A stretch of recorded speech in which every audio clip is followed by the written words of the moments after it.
record. All right. Well, thank you so much for joining us today for workshop day 2 of 8 hacks for a positive mindset. And yesterday we did hack 1 through 4, and I did give some homework. So I hope all of you did that. I was just chatting with Monica. Monica, do you want to share which hack you decided to practice yesterday? I decided to learn more about meditation. Okay. And listen, and also about the breathing technique. Even I practice through the night, and I listened to your YouTube video. I was so reinforcing what you taught us was very helpful. Oh, good. I'm glad. Just breathing and meditation are 2 wonderful practices to do together, which is really good.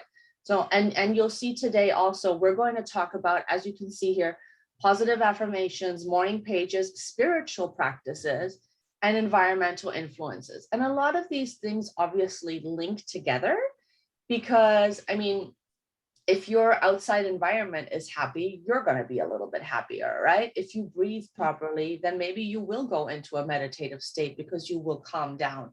So it's all connected. And that's the beautiful thing about starting to hack your mind. And that's what I kind of wanted to bring across with this workshop too, because once you start making positive changes, it's the same kind of snowball effect that the negative changes can have. Because if you start to do one thing negative, well then, oh, this is really bad. And then this starts to go wrong. And then that looks really depressive. And then, oh, it's just a horrible day.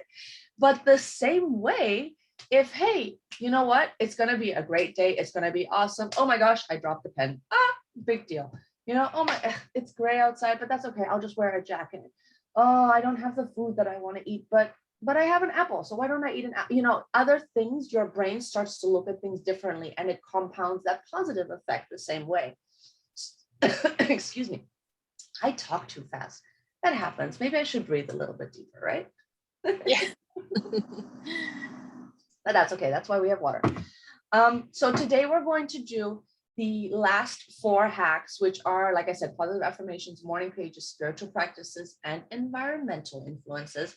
And we're going to jump right into positive affirmations because it is kind of the most difficult one, but even though it's not really difficult, but it takes a lot of work. So I hope you have your pen and paper. Monica, you have it for you, and those that are watching from home. Yeah. You have it? Perfect.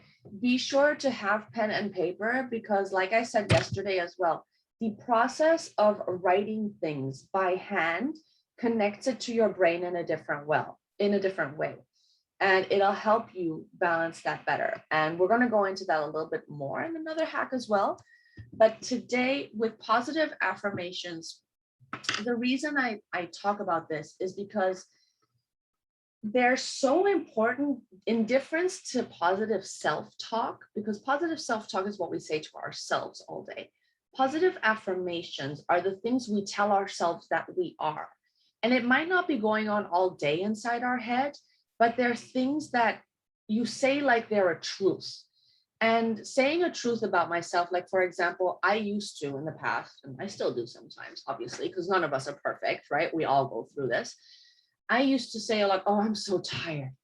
I'm so tired. I can't do this today. I just can't. There's so much to do. And automatically you start to get yourself into a downer state because you say, oh, I'm so tired. I didn't sleep well. But instead of doing that, when you go, oh my gosh, my body is tired, but I am healthy. I am strong. I am capable.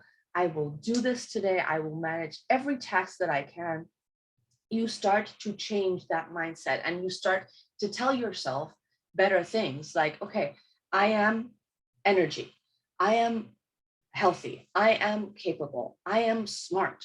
You know, things like positively affirming the things that you think are negative will help you over time adjust that, and then that'll go into more positive self-talk and better moods and all that wonderful positive mindset that we're actually looking for. So the reason positive affirmations are a little bit more difficult is because sometimes there's a lot of them. And we don't like to admit all the bad things that we say to ourselves every day, right? So to start this, we're just going to do one affirmation. Okay, so Monica, you can do this live with me if you want to, but I just want you, while you're on this workshop, to think of one affirmation that you tell yourself like every day. Like mine was always that I'm so tired. I was always telling myself, oh, I'm exhausted. I'm so tired. I can't do this. I'm so tired. Oh, my body's so tired. That was mine. Okay. For other people, it might be, oh, I hate my work. I hate my work. I can't stand this job. I cannot do this. I don't want to do this. It might be, you know, oh, I'm so fat. I can't walk properly. I'm just too fat. And look at me. Whatever it is. One, I want you to focus on. When you're doing the practice, okay, when you get my workbook and when you're ready to change all these positive affirmations for yourself, that's where you need to sit down for a couple of minutes and write down all of them. That's why I have it written here on the screen to admit all the negative things. But for now, I just want you to pick one. Monica, can you think of a negative affirmation? Yeah, for me, always is, oh, I didn't have enough time. I didn't did enough today. Or like, yeah, I'm trying to do everything, but I feel I don't have enough time for the day. Okay. But just that is part of having a lot to do and never feel that I did enough. That's normal. And as a mother, as, you know, a caretaker, as, you know, the woman of the house, as a boss mom, whatever you happen to be in this moment, we always feel that way. Like, because as a woman, naturally, we kind of take on more. Okay. And for the dads that watch out there, okay, don't feel bad. I'm not saying you don't do a lot, but the women sometimes take it on more because we feel that we have to keep a clean house. We have to take care of the kids. We have to cook. We have to keep them alive, right? We have to do so many different things and there's never enough time. So if in your case you think, okay, I'm not good enough, I haven't done enough, then that's your negative affirmation. What you want to do, and when you're doing this as a practice, you want to organize these, right? So if you're talking about, or if you have certain affirmations that you say very often about your career, you make a career list. About your health, you make a health list. About your life, you make a life list. In this case, for example, if we're going to use the negative affirmation of I haven't done enough, okay, that would be a life affirmation, basically. So we would sort that into that. And then what we want to do is we want to change it. So changing it basically, you know, makes you want to be a little bit happier. So instead of saying, I haven't done enough, Monica, what is the thing that you think you could switch that to make it sound a little bit more positive in your mind? So like, for example, if I were to say I am fat, okay, or I feel I'm fat, then I would want to maybe say instead, I am healthy and I enjoy exercise. Or I like to eat, but I stop when I'm full. Or I eat nutritious food that will do my body good. Okay? Switch that affirmation. Instead of saying negative, I'm fat, I'm horrible, I'm unhealthy. Switch it to a positive one, not saying like, I'm as light as a feather and thin like a model, right? That's like, fat to thin like a model is two very, very different things. Yeah, it's a positive affirmation, but it's not going to do the job that you want it to do because you're now creating bad expectations, right? Because you're not going to go from what you think is fat to as slim as a model within a day or within a month or within a year. Sometimes even you can, but it's going to be hard. So the better version of I am fat is I am healthy, or I eat well, I eat nutritious food, but I stop when I'm full. I take care of my body well, I exercise, and I am healthy. Things like that. So Monica, what do you think you could switch the I don't have enough time or I have too much to do, the negative version, to a positive? Then we'll say, I did what I can and tomorrow is another day. Perfect. and kind of just remember the things that I did and be gentle with myself. And then, I did enough. I did some progress. What it's been helping me is like take 15 minutes on each task. And I say, I did that some progress and kind of feel happy. Even I know it's overwhelming that I've not done it. I have so many projects all around the house, but I go and feel and give myself some, be gentle with myself and recognize that I did enough. Exactly. I did enough. There you go. That's the positive version of it. I did enough, or I did a great job. I did what I could today, right? Or I'm doing the best to my ability.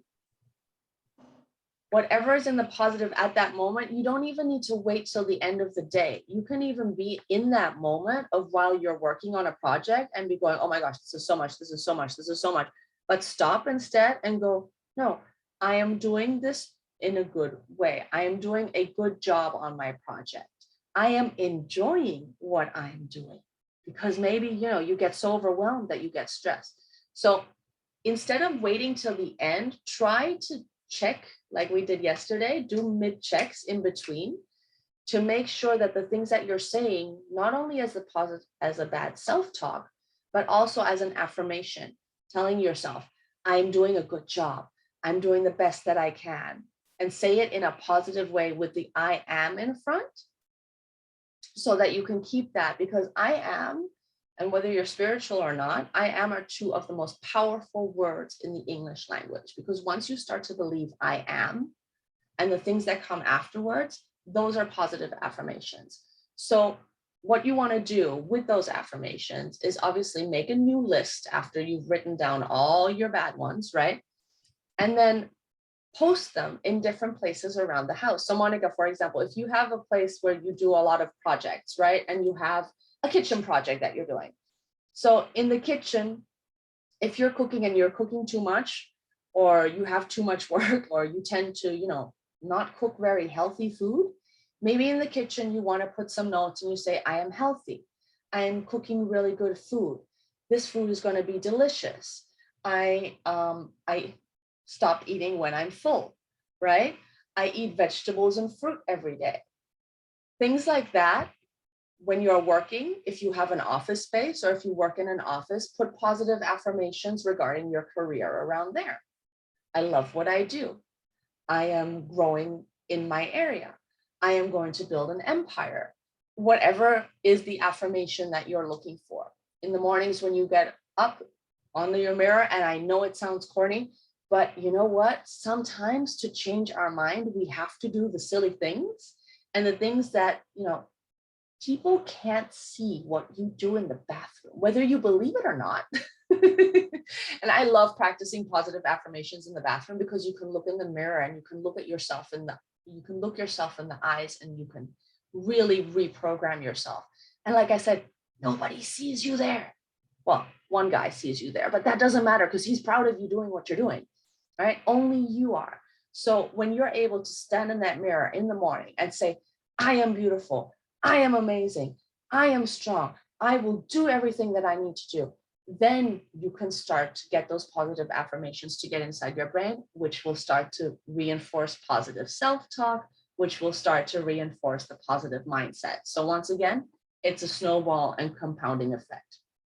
So once you're doing this as a practice, make this new list, and then, like I said, repeat the affirmations daily, or even post them around the house in different areas. And it doesn't matter if your house looks like a sticky note covered everywhere.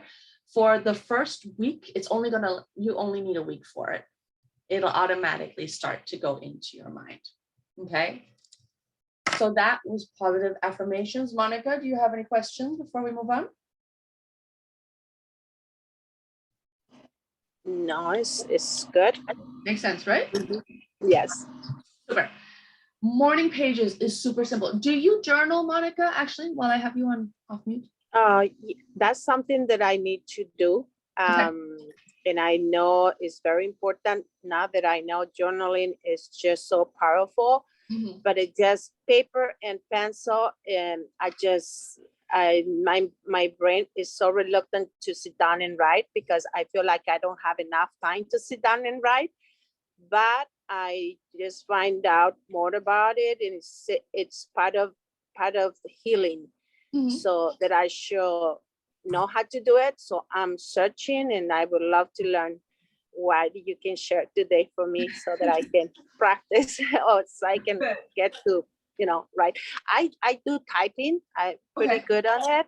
Yeah. And even I can take notes typing, but I like I say, I heard just writing things on paper is so healing. Yes, So it is. It is absolutely.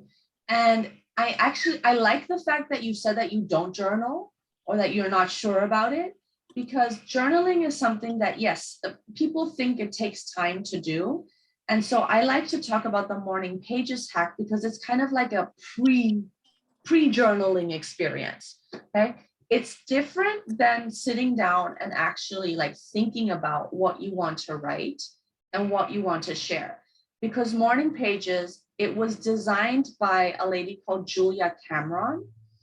She studied how the brain works, and there's a book about this. Okay, but you don't need to read the book. I'll just tell you what it is. It's super easy. Because morning pages basically means that you have a notebook. Okay, I always have my notebook. You have a notebook, and every morning, as soon as you wake up, like if you wake up at 6 o'clock normally, well, then tomorrow wake up at 5:45. Okay. But all you do is you sit down, you open your notebook, take a pencil or a pen, and you write 3 pages. And it has to be three, okay, the number three, but 3 full pages in longhand. So longhand meaning by hand. What do you need to write? It does not matter. You should not even be thinking about it. The whole point of morning pages is in the morning when you wake up, your brain is still so like tired and waking up and getting into the rhythm, so that everything that you're writing could even just be like doodles or notes, things that you were dreaming about, any kind of thought, anything that it is. It can even be like a shopping list of what you have to do. The point is to start to get the energy to flow and get your mind and get your hand to start connecting and writing. The process leads to magic. It does. It's a very difficult process because it's not natural for us to sit and write sometimes, especially in today's society, because we're all get up and go, right? We don't take like 5 minutes. But to write 3 pages after you get used to it is really, really fast. Like you can be done in 5. Super, super easy. And the whole point of this afterwards is to not even look at it again. A journal, sometimes you go back and you look and you write notes and you read and I should do this. No. Morning pages is purely for your unconscious thoughts to get out on paper and get out of your mind. What will happen is it frees up space in your brain and it lets the proper thoughts that you need to be having connect again. And then you will remember and you'll get into a habit of writing faster. And then you'll actually start to write stories, or you'll start to write, things you need to do, and you'll start to write things. But the first 2-3 days might be a little bit difficult. But hey, you wake up and okay, maybe you do the gratitude practice. And oh, I'm so thankful that this morning I'm awake and I get to write some morning pages. And last night, blah, blah, blah. And then somehow it starts to flow. And once you're done with 3 pages, you put it away. You don't look at it again throughout the day. You can burn them for all I care. It really doesn't matter. You don't ever have to look at them again. But it frees your brain. And so if you forget to do it, for example, in the morning, you can do it a little bit later as well. But it's always best to do it in the morning because you need to focus and you need to get all those thoughts, and especially the negative ones, out onto pen and paper. So that you'll have more clarity, and then you'll also have more confidence in yourself because you don't have all these nasty thoughts flying through there. Okay? That's morning pages. It's like the easiest hack in the world because it's only writing 3 pages. You don't even have to do anything or think about it. but it's a routine that you have to get into. So that's probably the hardest parts of all the hacks, is setting up those routines. But trust me, it will work for you. Okay? It's really, really fun. Any questions, Monica, before I move on? That's very thoughtful what you say, that in the morning we might have more better way to write, and I will try to practice. That's very, when you give those little gold nuggets, kind of my brain kind of make connections, and that's give me a good reason for, oh, that's how I have to do that. Why that I have to do that? Mm-hmm. Yeah, exactly. So build it into your morning routine and see how it works. But try it for a couple of days. Huh? It can be difficult when you start, because if you're not used to writing or journaling, it's something new. Your brain doesn't like, it's like, what am I going to write? And even I had trouble when I started, which is why I tell people it's hard to start, but trust me that it works. And the concept is sometimes foreign to us, but try it for a week.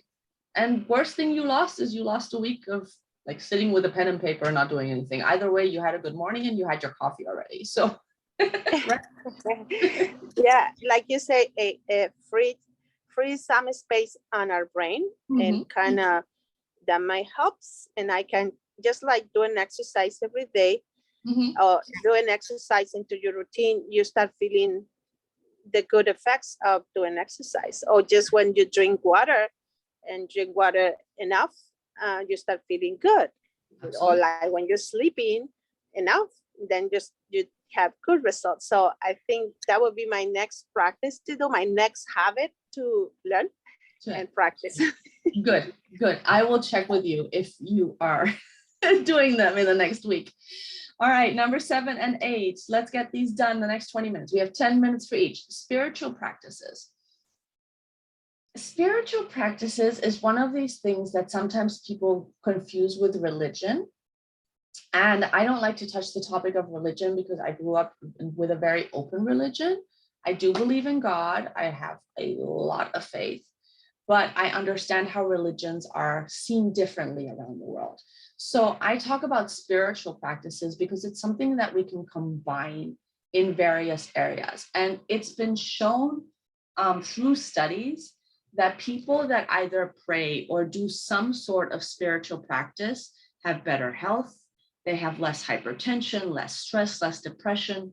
And the reason I share this is because obviously as caretakers or as parents of special needs kids, or even just as parents in general, caretakers and parents who have special needs kids at home are actually have a higher probability of suffering from hypertension, of suffering from depression, of suffering from heart issues. And so I want you to note on here what works for you. I don't need you to start reading the Bible. I don't need you to start, doing weird other religious practices that we might not know about. But I just want you to have a look and see what speaks to you. I obviously speak to God, so I use his kinds of practices, but this doesn't necessarily have to be what you want to do. But I like this tree just because it gives you so many different options of what spiritual practices can be. So spiritual practices could be something that, we've done already. So it could be like meditation that we practiced yesterday, or deep breathing. A spiritual practice could be, like it says down here, serving others, feeding the hungry, and going and helping others, volunteering somewhere. A spiritual practice might be listening to music. It might be singing for you. It might be cooking. I love cooking. Before I cook, I stand there and I ask, for the possibility of treating this food with respect, of making it well, of allowing it to feed our bodies and nourish my son, to nourish me however we need it. It can be very, very connecting and very spiritual. And it helps you be calmer, and therefore obviously helps you suffer less depression, have less issues. So looking at this, For example, see, meditation is down here. Breathing and prayer is a spiritual practice. Dancing and yoga can be spiritual because you're calm and you're looking inside. Talking to yourself, unique me conversations, praying before a meal, telling stories, drawing, sewing, a lot of different things can be a spiritual practice.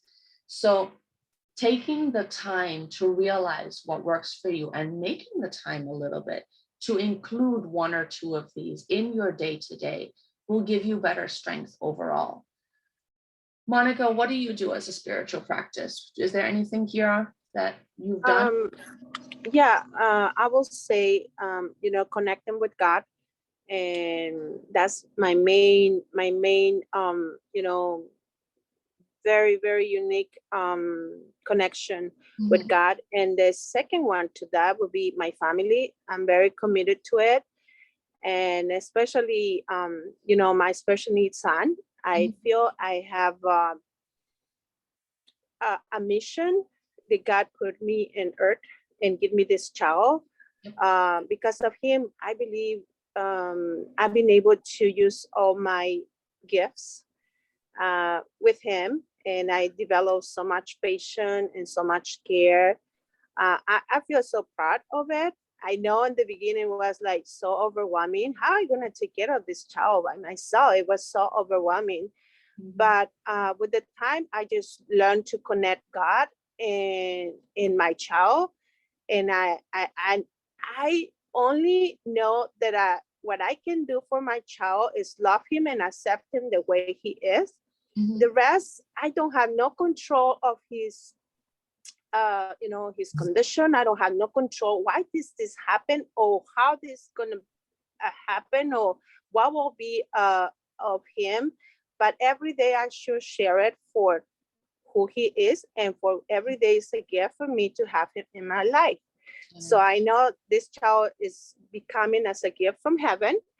And just see it like that, I feel so grateful to have him in my life. So I don't know, I guess I came up with the connection that I should not worry. I just should love him the way he is.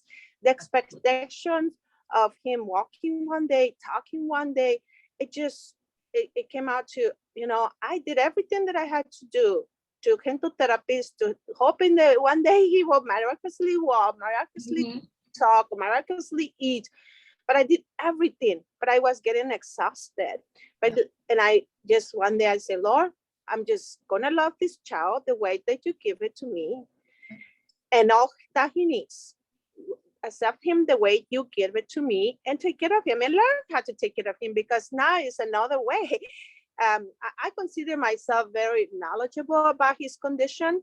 And because of that, I feel like I've been on school for 28 years. That's his age. And I feel so well prepared now that I've been there in the work space and the work area, where I can have so many skills that people doesn't have. And because of that, I've been giving value to my work. And because I just developed so much, I just developed so many things that I'm so thankful that I know I will not do that if I don't have a special needs child like him. Absolutely. Absolutely. Beautiful. That's beautiful. And that's a beautiful connection that you were able to have and get, as well as, God telling you it's okay for you to have that. And you already have all the tools that you need. Just enjoy him, and just love him and be with him. So that's beautiful that you have that practice and that connection with him. That is great. One testimony I know is very, very, very rewarding, because I take care of the child in the way I, take care of him and accept him like I will do with any of my children, right? But now today, because I'm able to take care of him, and I feel that I'm develop this confidence that I'm going to be able to take care of him, even if it's a special child that is fragile, technological fragile.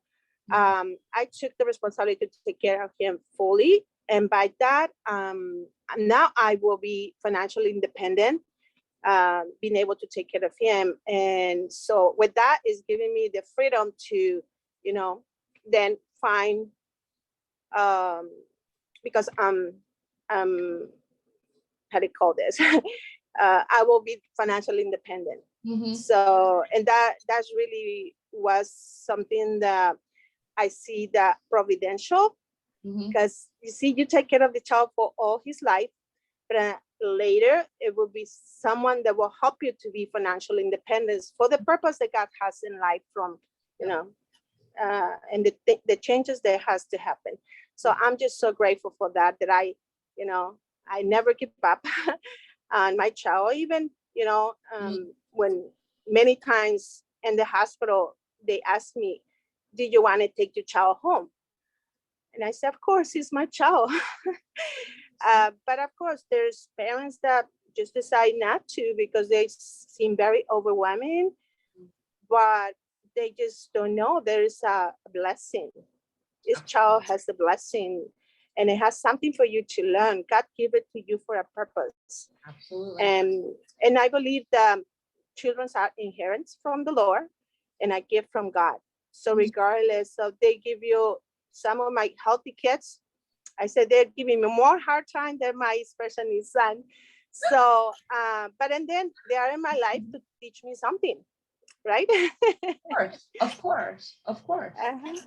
How nice, how wonderful. So you have the spiritual practices down. We're good with that. But hopefully some of the others that are on the workshop will be able to include some of these then as well. So if there's any questions though, if you're a little bit confused on this, obviously feel free to connect with me anytime as we go into our last hack. And the last hack is also kind of two-part in a sense of the way, but the environmental influences has to do with everything around us, okay? Because we've been working on all these hacks internally inside us, but you also have to realize, and I know you recognize, that when things that we see or things that we touch or things that we smell are not really the way we want them, then the inside can also get a little bit rotten as well, right? Like if we see a big pile of, this happens to me all the time. I walk in the house and my laundry room is right next to the door and I see a big pile of laundry and I freak out because I don't like that.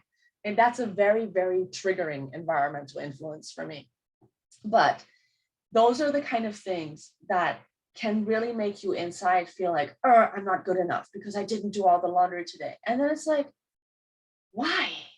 Of course you're good enough. Just because you didn't do laundry, or just because the house isn't clean, or just because, the cat threw up on the bed, just things that you see can influence, and we don't want them to influence the inside. So that's why environmental influences outside are so important. And they have to do with not only what we see, but also, like I said, what we smell, what we touch, what we taste, and what we hear. So those are all the physiological ones, okay? So for example, in order to hack your environmental influences, it can be an overwhelming task if you look at it in that overwhelming way, right? If you want to start making little changes because you notice that, okay, well, my desk isn't really clean today. Well, then let's just clean my desk, okay? Or there's a pile of laundry. Okay, I don't really like that pile. So today we're going to do whites. Tomorrow we'll do colors, right? Switch them up, divide it however you need to, but start to look around and see where you can make your environment happier.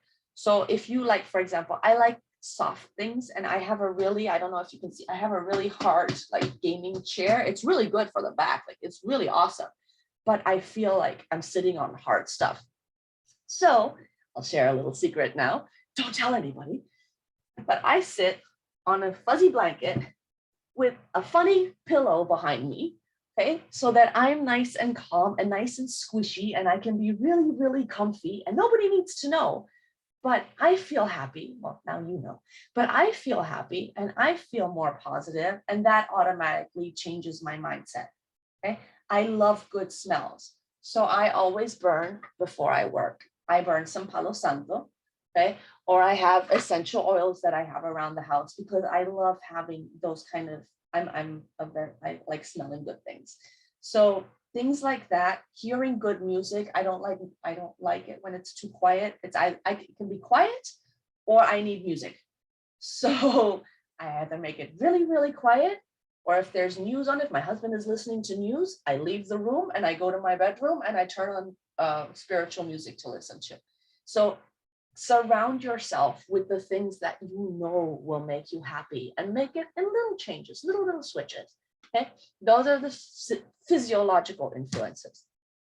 The next part, the external ones, everything around you can be a little bit more complicated and you might not be able to change the whole thing right away, but you can always make little switches anyway. So I'm sharing here on well, probably your right or my left, whatever it is. This map is a feng shui map. Okay, I don't know if any of you have ever heard of it, but it has to do with dividing out the house and how you can divide it out if it's something that you want to expand more and include into your whole home and whole environment. But attacking your surroundings and making your home a happier place, a happier environment for you is also really, really, really important. So it's not just one space or one thing that happens to be, it's the whole overall, right? Because you want to be able to go into your house and you want to be happy. And one of the very bad psychological influences are actually called broken windows. And broken windows is a practice, or it's a syndrome, let's say, where you might leave one little corner of your kitchen, let's say, and like the junk drawer, you have a junk drawer in your kitchen and you just throw everything in there just to keep it out of sight. But that's a broken window, because it's a broken window because something's not right there. It's not organized the way it's supposed to be. And every time you look at it, you get this little, I wish I could have it, but I'm not going to look at it right now, and you ignore it. So you ignore that broken window for a little bit. And after a while, the junk drawer starts to overflow. And after a while, you need something and you know it's in there, but you don't know how to get it. And then you will get yourself and your mindset more negative again as well. And that's what you want to avoid. So we want to avoid broken windows happening around the house. We want things to be the way that they make us happy naturally. And like I said, like when I started this might be a huge task for you, because if you're home, it can happen. No judgment, never any judgment. But if you haven't cleaned for a week, well, then maybe you're going to have a mess, and it might be a really big job for you to do this. So don't overwhelm yourself, but touch those broken windows, those points that influence you or trigger you the most. Start with those, switch those, and then you'll push yourself forward to do a little more, because you'll start to notice, oh, the laundry pile doesn't look as big anymore. I feel better. All right. Well, since that's okay, let me dust the house, because now it looks nicer. So I want this place to look better. Let me fold the laundry so that I can actually put it away. It'll start to once again snowball. The Bagua map, like I said right here, if you want to go into, redecorating the whole house and redoing everything, that's absolutely fine. I'll give you more information on this if you want to. But with little things, even like adding a little plant, like my husband bought me a little pink cactus back there that I added into the corner because I like pink things. And hey, fresh air and plants always give good air, so why not, right? Things like one little thing, just by looking at it, I smile and I'm happy. That's already changing my mindset, and that's already a hack. So don't, deny the little things that can make a big difference. Even if it seems like it's a huge job, take it one step at a time, just like we do, one moment at a time, one day at a time, and make environmental changes little by little. Okay. I normally make a list. So I make a list of things that I need to change like now. Like I knew as soon as I got this chair, I knew I needed something like squishy to add to my bum, right? And to my back. So that was something I needed to change immediately because it made a huge difference. And then you make a list of the changes to make over time. Like if you want to redecorate the living room, if you want to redo your bedroom, you want to take your TV out of your bedroom maybe so that you can use that as a sleeping place. Now there you make another list and you attack it maybe once a week. Once a week you do one section. If you don't have time, well then once a month you do one. Okay. But start to make those little changes because over time, like I said again, they will have a compounding effect. Monica, any questions on this one? That's a great subject. I've been working on it for almost means I believe downside how to say decluttering is going to be for life. I learned you know, there's stages of your life that you don't need certain things anymore. And now that I'm gonna have to downsize because now I had to find a home for myself and my family. I find it that each area of my house that I never went through, why did I keep this? And this a process, and I can enjoy it sometimes, but sometimes it's overwhelming. But just, you know, to have and keep encourage myself, keep learning about this subject, and so that I can understand why did I do this, not to be so hard on myself. I didn't have the time. I did what I know, and now that I know better, I would do better. But thank you for all that suggestions. It's awesome that you're taking each step at a time and just like covering most of the things that I'm, you know, I want to continue learning and working is helping me. They will help me with my, you know, with my goals. Of course. So thank you so much. Oh, it's awesome. You're so welcome. You're so welcome. And you know, I'm not reinventing the wheel, right? I mean, there's nothing new that we need to learn. We just sometimes need, like you said, to be reminded of the things that, okay, it's okay to declutter once in a while. Now your life is shifting. Let's shift it and make it more positive. Let's make it for the better, because at the end of the day, we're all supposed to grow. And that's why also I shared 8 different hacks, because like you might have one of them, like morning pages, maybe, let's say, that's writing that you don't do for a while, and that's fine. But then one moment you'll be like, oh, I really have too much going on in my head. I really need to write it. I really need to get it out. And you can pull from that toolbox and say, okay, I'm going to sit down today, or I'm going to sit down for the next week and utilize morning pages and get this hack. And so having all these different things, just whenever you need them, your brain will have them ready, just like the breathing practices that we went through yesterday. If you practice it on a regular basis, your body will automatically pull it when it's needed, and you will take 3 deep breaths before you get stressed out when you're in a bad situation, even though you don't even recognize it. And you'll go, afterwards, way after, when when you're looking back, you go, I actually acted a lot better than I would have in the past because I've learned and because I've grown. And that's what we want to have happen. We want you to feel happier, because life, and Monica, you know this, I know this, we all know this, like life goes like this all the time, right? And we have to roll with it.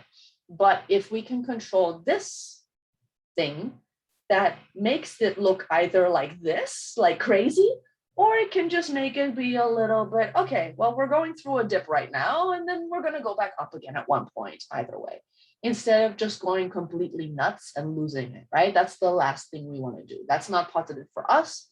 That's not positive for our kids. That's not positive for the environment. We need to learn how to deal with stress. We need to have a positive mindset, because it will actually make us healthier. It will help our body stay healthier. It will grow our immune system even. And when we have that, we can take care of our kids again in a better way too, because we don't want to get sick, because if we get sick, who's going to take care of our kids, right? I mean, it's all a part of it. And there's so many areas that we have to be aware of.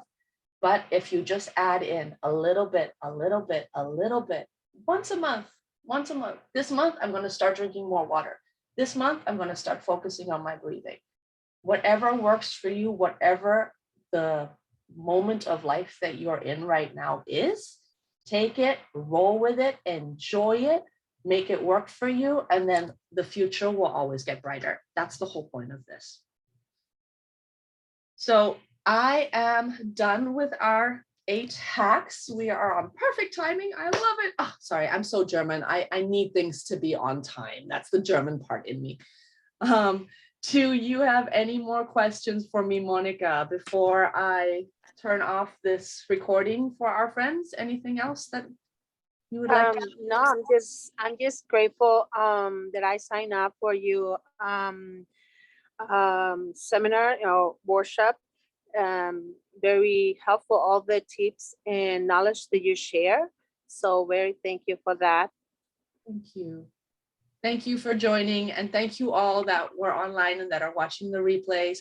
If you have any questions whatsoever, you know to reach me at activatedlife@gmail.com, or through my website, or through my Facebook, or through wherever. I mean, we have more than enough connections for us to connect. I would love to help you. I'll be sending you all the videos of this. I will be sending you the workbook as well. And I hope that these 8 hacks will help you have a much more positive mindset in the future. Thank you so much for joining the workshop, and I will see you soon.